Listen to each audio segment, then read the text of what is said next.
Hi. Hi, good morning. I'm very excited to be here at this first symposium about resources at UCSF. So I'm Elizabeth Sinclair. I am the Director of the Research Resource Program. And our mission is to enable access to state-of-the-art and other essential technologies that support UCSF, the UCSF research goals through supporting core laboratories and other shared resources. And we provide programs that support core laboratories to help them with their operations and business and finances. But today I'm going to talk about how to work with cores from the point of view of an investigator at UCSF. So what are the advantages of using core laboratories? As technology gets more and more expensive and more complicated, cores become more relevant. It allows you to share the cost of expert personnel and cutting-edge technologies. So cores provide access to technologies that are too expensive for individual labs to maintain on their own. And they also provide core scientists who can provide expert training and advice on experimental design, data analysis and interpretation, and help you access new technologies, learn about things that are new and that you might want to take advantage of. So we have over 70 core laboratories at UCSF. It's a lot of different cores, and they provide a whole host of different resources that support science. And anything you can imagine, we probably have something related to that in a core at UCSF. So how do you find cores at UCSF? A good way that people often use is just through word of mouth. I mean, that's really probably the most common way that people find out about cores. But I do often encounter people who don't know about resources that are in the building that they work in. So it is a good idea to do a little bit of exploration and find out what's out there. So we have two ways of finding cores on our website, which is rp.ucsf.edu. We have a Find Cores tab, and there you can do a search for any instrument or service, or you can, if you want to look specifically for cores, we have cores organized into core families, and a core family is a group of cores that provide similar services, and they're organized into landing pages so that you can compare all the services they offer and find out which is the best for you. So this is a couple of examples of these core family landing pages. We have our flow and immunology page on the left and our human biospecimen page on the right. The pages are organized a little bit differently depending on the types of cores and the information and the services they provide. But in both cases, you'll see that on the right-hand side, there is a list of the different cores that provide these services. And by clicking on these, on the core name, that's a link that will take you to the website of the core where you can find out more information. Also for instrument cores, here in the flow cytometry one, there's a way to find instruments that are located at different campuses. So you can find things by their location, which is helpful at UCSF because we're so spread out. If you want to use the core search, that's fairly self-explanatory. You enter whatever it is you're interested in, the service or the instrument, and that comes up with a list of cores again, and these are hot links again to the core websites, and it also shows you here the locations. The core search has been around for a while. We've had it since 2010. It's a little bit problematic and difficult to keep up to date, and so we are replacing it. It should be replaced next year with a new research equipment search that has a number of advantages. I think the main one is it will allow you to search across all research equipment at UCSF, not just research equipment that we have in cores. So what if you can't find what you need? If there's an instrument or a service that you want that isn't available? Well, we provide some funding, Institutional Matching Instrumentation Awards. It's a bit of a mouthful. We also call these IMIAs. We provide those each fall, and they're meant as matching funds. So mostly for NIH instrumentation awards, but we will match any other source of funding. And this is intended for instruments that will be housed in a core and made available to anyone else who wants to use them.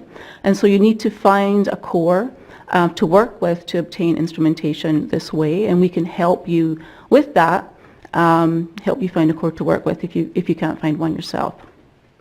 If you're interested in starting a new core, first of all, I would say think very carefully. It's much more difficult than you might think. But if you are, please contact me and I can talk about how that works at UCSF.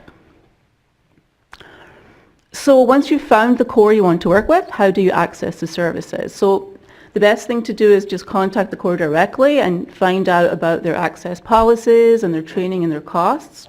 Most of our cores recover their costs through recharge, so you want to find out about those charges. And then many of our cores use MyCores, which is a platform that we provide that cores use for reservations and billings. And MyCores is accessed through MyAccess. Before you use it, you want to sign up for an account, and you can do that on our website by going to the MyCores tab. We also have a MyCores help desk, and the best way to get help is to email the MyCores mail at UCSF website.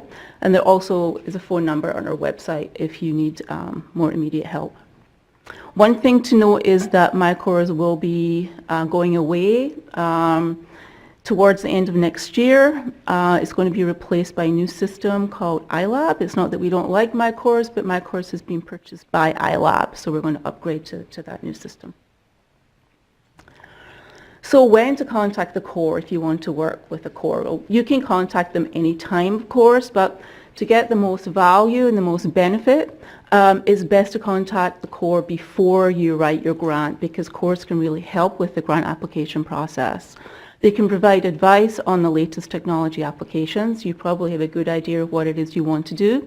But if you go and explain your research question to the core, they may know about some stuff that you haven't heard of, or they may have an alternative idea that's a better way to address your question. They can help with writing. They can write about the technology and the training and support they provide. And it's great if you have a letter of support. This can help the review committee understand that you can really do the research that you're proposing to do. And of course they can provide a detailed estimate of what the costs will be. So I'm not going to talk about any specific cores today, but I just want to mention a new initiative at Parnassus called CoLabs. This will be the beginning of the Parnassus revitalization. I think most people have heard about that. And what the goal, there's a number of goals here, but basically the concept is to take a number of cores that we're now calling CoLabs, we're imagining they'll be a little bit different, and co-locate them together in the same space. And that will facilitate cross-technology and investigator collaboration by having them all together in one contiguous space, and also promote this idea of having a pipeline so that specimens that are coming in through the biospecimen program can flow through the different technologies to a data science collab. And the data science collab will have biostatisticians, bioinformaticists who will be working on, as well as analyzing data, developing new tools to analyze the data that's coming out of these new technologies, which is a bit of a gap that we have right now. So we're in the design phase at the moment. We're working on designing a space that we hope will open in 2020, but phase one of CoLabs will open early 2019. We don't have a website set up right now, but if you do a search for CoLabs, you'll find something soon. And I can also give you any other information if you're interested. So find out more about cores at core events as well as on our website. We have core fairs a couple of times a year. There's going to be a core fair next week, next Monday in Genentech Hall here at Mission Bay. We provide free pizza for lunch, so send your graduate students and your postdocs if you don't have time to come yourself, but come by and you can talk to a bunch of core directors. There will be a spring core fair at Parnassus, and we'll announce early next year when that will be. We also hold core coffee hours in junction with vendors. If you ever see vendor tables at Parnassus and Mission Bay, sometimes there will be a core leader there as well presenting information about their core. Important contact information, I gave already the email addresses for general questions in MyCores. If you're interested in the Institutional Matching Instrumentation Awards, our next cycle will be fall 2019. We're almost complete with this year's cycle. And there's information on the resource allocation program, which you'll hear more about this afternoon. And then this is also our website, our landing page of our website. This is where you go to find information about cores, and you can find more information about my course here. Okay, thank you very much.